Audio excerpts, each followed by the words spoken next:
Les chrétiens du monde entier célèbrent en ce jour la fête de la nativité de Christ.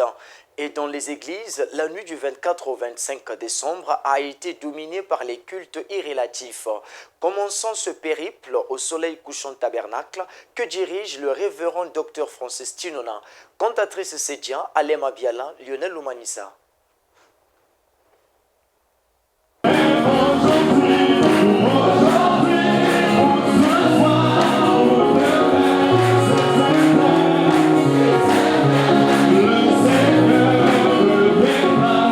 Louange en honneur de Christ, prédication à tour de rôle, où chaque ministre apporte un message particulier.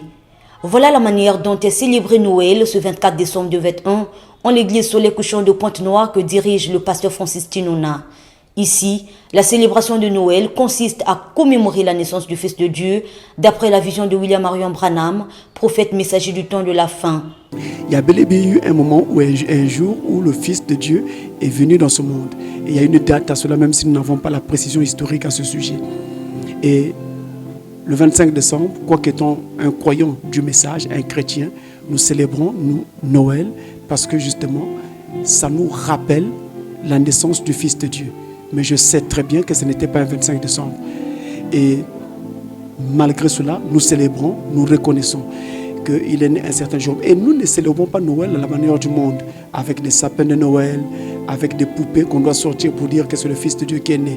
Parce que le véritable Noël, c'est quand Christ est né dans votre cœur. De même qu'il était né, était entré dans la chair quand il est venu ici-bas, il doit naître dans mon cœur. C'est ça le véritable Noël. C'est le baptême du Saint-Esprit dans l'âme.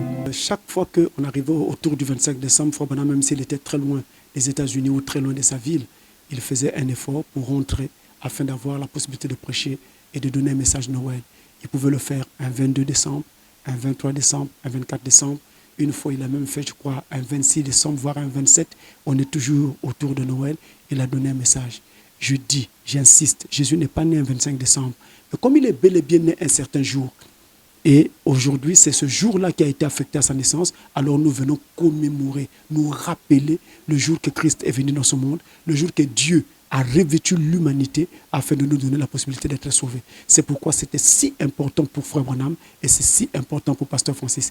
Je suis en congé, comme la plupart des croyants au Soleil Couchant Tabernacle, les étrangers le savent, mais j'ai tenu à sortir de mon congé pour venir d'abord donner un message de Noël, ensuite je peux repartir en congé. La généalogie mathéenne, voilà le thème abordé par le révérend Dr Francis Tinona, dont la portée évoque l'essentiel du message de Noël. La généalogie a toujours été un thème très, on va dire, peu intéressant. Les gens ne s'y intéressent pas. Vous verrez que dans la plupart des églises, on ne parle quasiment pas de la généalogie de Jésus-Christ parce qu'on trouve qu'il n'y a rien d'important là-dessus. Je voulais juste montrer au peuple de Dieu tout entier, à tout le peuple de Dieu, partout au travers du monde, que cette généalogie qui a été placée dans les Écritures, en l'occurrence dans Matthieu chapitre 1, tout juste au début du Nouveau Testament, pour ouvrir le Nouveau Testament, cachait plein de mystères. Et ce sont ces mystères-là que nous avons voulu ressortir. Vous avez vu, Noël est ressorti au travers de cette généalogie. Tout était programmé par Dieu. Donc même la généalogie en parlait. Il y a un autre aspect que je n'ai peut-être pas évoqué, c'est que tous les ancêtres de Jésus, tous ces personnages illustres dans l'histoire d'Israël, n'ont pas de sens, n'ont aucune raison d'être sans la personne du Christ. Voilà pourquoi d'ailleurs Matthieu, en parlant de sa généalogie, il est parti de Jésus pour remonter. Mais il n'est pas parti de Jésus pour descendre.